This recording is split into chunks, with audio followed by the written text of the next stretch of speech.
मनीष हेगला कुकुर मनीष कुकुर हेगला कथाटा पूरा अड़ुआ लगुच ना किंतु एबे सोशल मीडिया खोलु खोलु यही खबर काले जापान रो जने धनी युवक 220 कोटी टंका खर्च करी कुकुर हो जाइछ।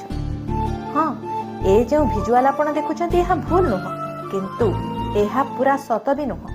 सोशल मीडिया रे चर्चा हेउछि जापान रो युवक 220 कोटी टंका खर्च करी मनीषरू कुकुर बनि जाइछन्ती किंतु ए खबर फैक्ट चेक करिबारु जहा जानिबाकु मिला ताहा हेउछि कुकुर बेश धारण करथिबा युवक जनक हेउछन्ती जापान रो टोको।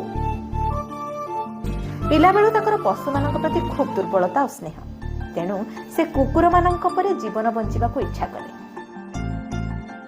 निजर एही इच्छा को पूरण करबाकू एक कॉस्ट्यूम कंपनी सह जोगाजोग कले एवं कुकुरर कॉस्ट्यूम प्रस्तुत करबाकू कहिले। ए कॉस्ट्यूम हेउछि बॉर्डर कली प्रजातिर जोथिरे से पूरा फिट हेबे बोली भाबिले।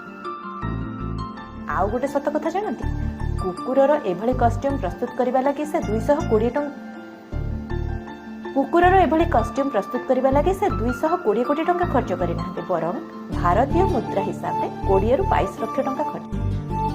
एभली कुकुर बेश धरी टोको बेस खुशी गोटे पशुर जीवन बंची तार जीवन को अनुभव करि पारछन्ती सेटा तांकर सबुठु बड़ खुशी।